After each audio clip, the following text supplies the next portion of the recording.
got 5,200 souls we can level up. That is health, the heart symbol obviously. Consume souls to level up, that's what you do in this game, and in previous games you use your souls for everything. Souls are your currency in these games. They're used to buy stuff and to level up and to improve weaponry. I didn't see a blacksmith. There's strength, I always know strength because it's the arm, the flexing arm.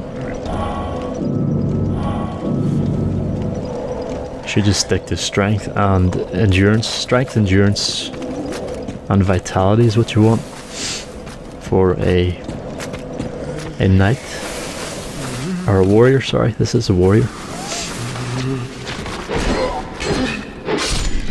Yeah, the enemies are so much better camouflaged against the backdrop. They just take you by surprise, so you gotta look around a lot, keep your eyes peeled.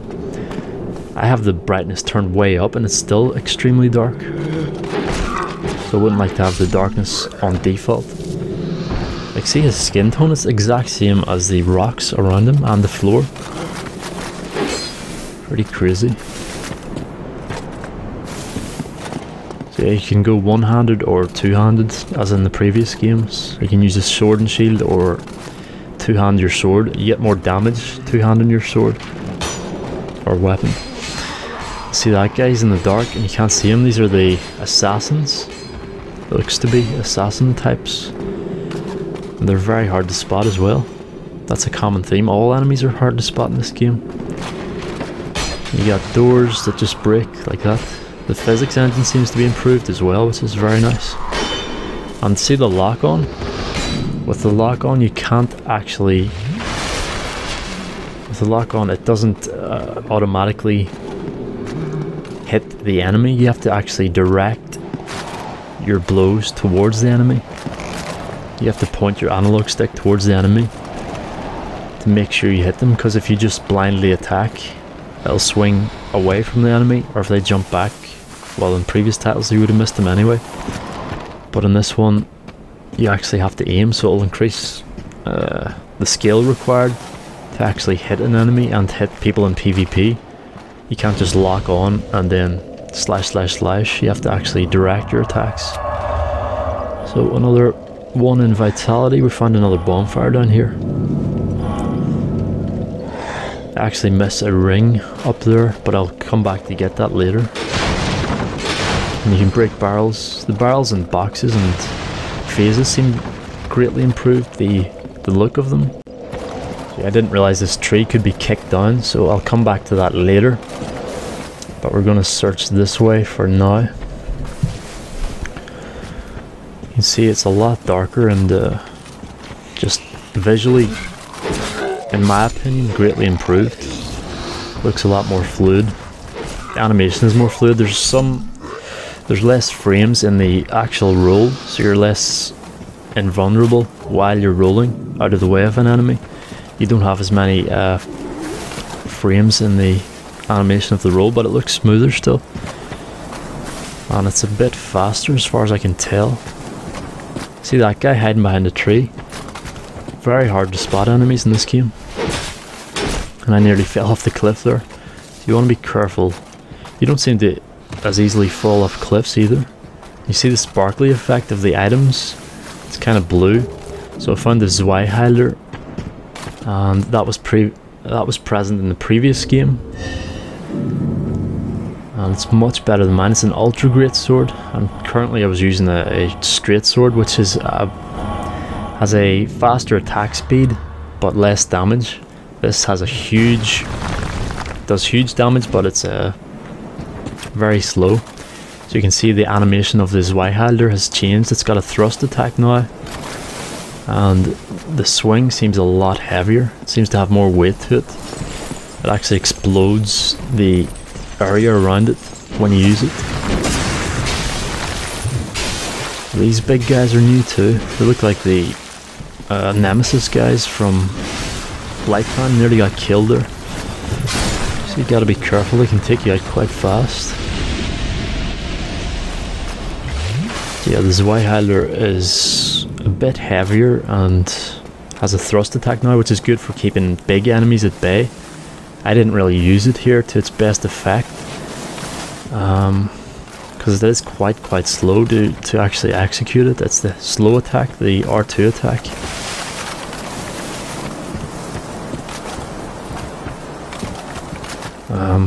I just used the normal swing, but if you hit a wall or the ground with it, it just explodes. It's a lot weightier, and it makes the combat a lot meatier. So a lot of new enemies in the game, as you'd expect. It's a new game, so you expect new enemies. Like this guy's like a Viking with a weird helmet and weird weapon. Kind of tough, and you'll see there's more of these guys up here, but they're dark wraiths. So they're red versions of these guys, which is very odd.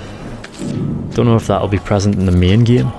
So these guys come up behind me while I'm trying to swap weapons, because I thought that Zweihander was a bit too slow for my liking.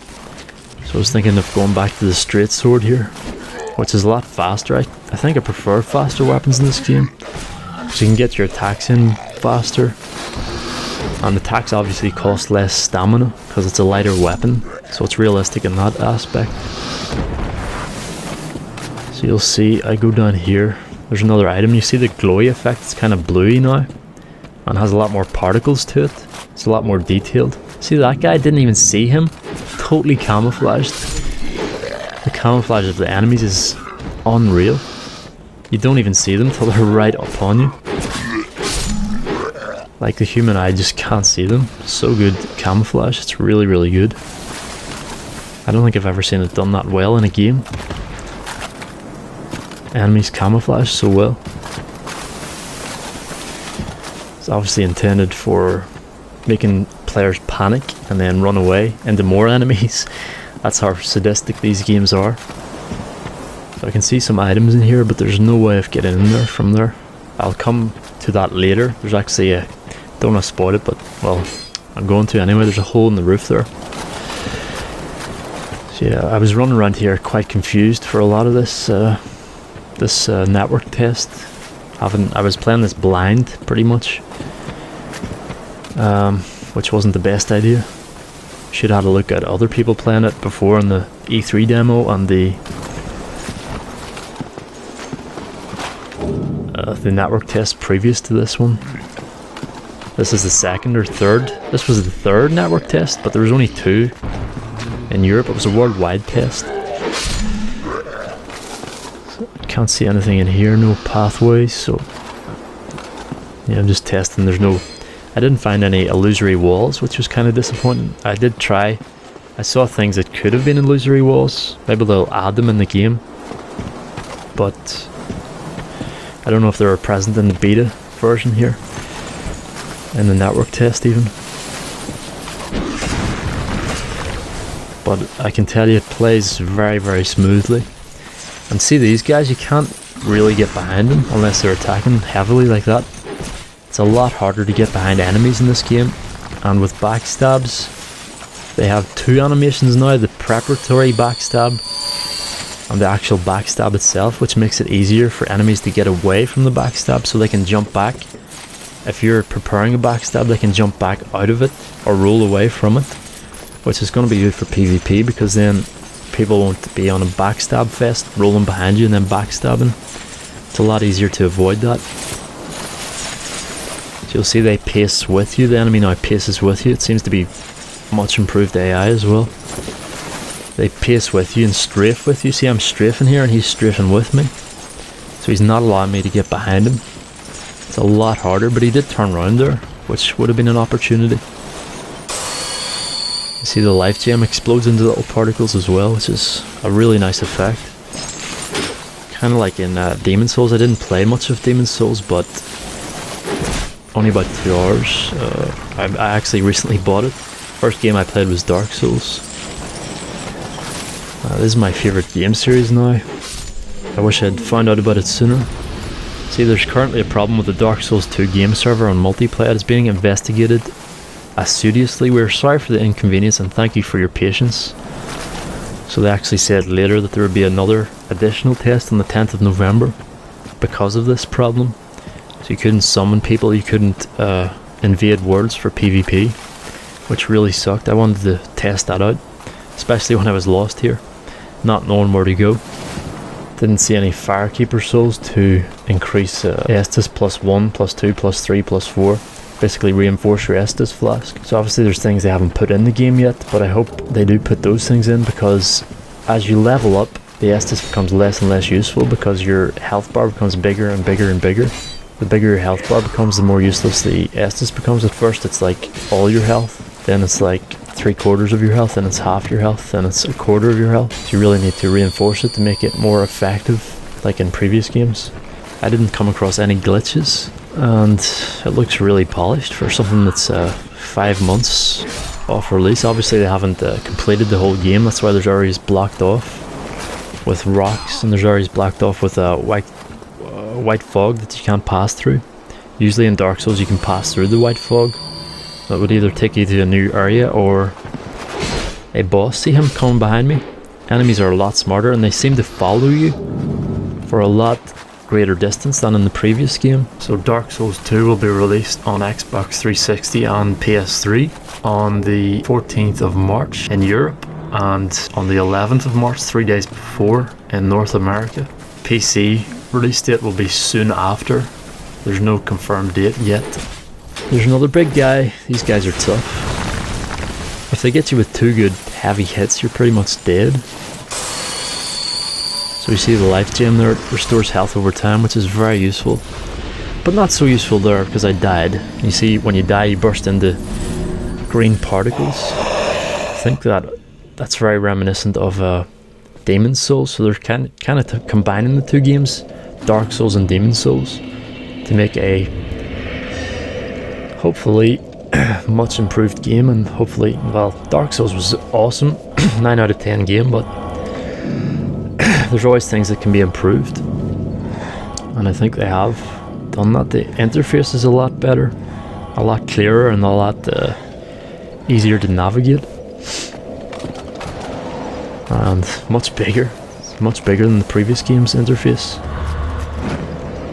Just seems a lot more polished generally, but I'm sure they've learnt a lot from the previous 2 games, and they've implemented it, taken the best of both games and implemented it into this game. Seems to be the way they've gone. So this is the block. You can block with a shield, and you can riposte like in previous games. It seems to just knock those guys back, but you can get a good riposte and then attack. That would one-shot these guys probably. So Rinky in my points. Yeah, the movement is a lot more fluid and more realistic looking. You can parry with the sword as in previous games. This guy's coming at me. Oh, that's a big attack. You don't want to get hit with that.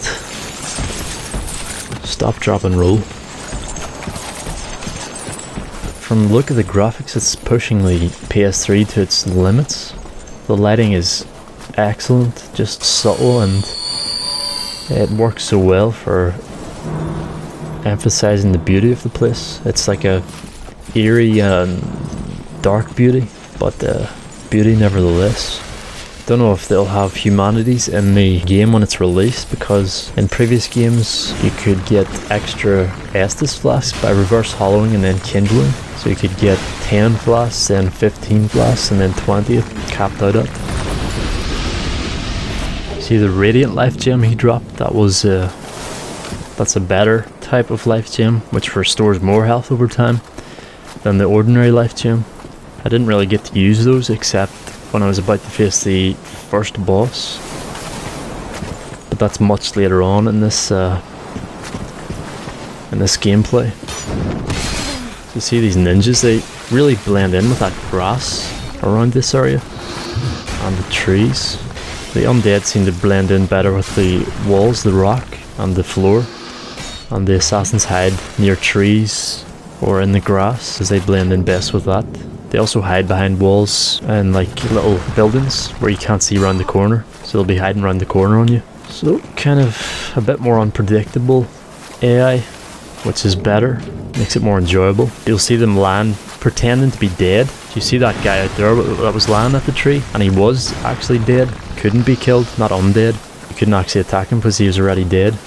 He was part of the scenery basically, so you see things like that and you think they're part of the scenery, then they come to life. So you'll see those guys land on the floor or by a tree, and they'll look like scenery, or you won't even see them. You won't see them until it's too late, and they're right beside you. So enemies get a lot closer to you before you see them, unless you know an area. Like I eventually got to know this area.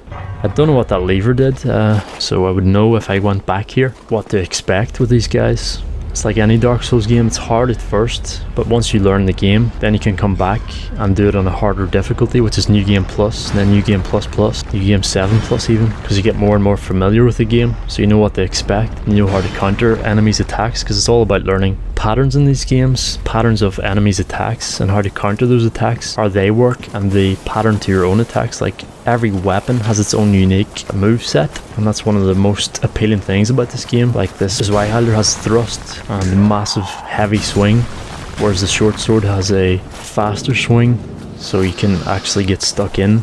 I actually preferred that in some ways, because you get right stuck in and interrupt enemies' attacks, because if you're hitting an enemy constantly, they don't get a chance to attack you. It's good when you're dealing with one enemy, but with multiple enemies it would be better to have like a halberd. There's a great halberd in Dark Souls, I think it was the Golem halberd, which allowed you to do an AoE attack with R2. The heavy attack was a spinning AoE attack, which was awesome. I think it was the best attack in the game, because you could just gather all enemies around you and do the AoE attack, which was spinning the halberd around your head and taking out all enemies in a circle. You could do that a few times, so it was very, very effective, and it had great reach to it.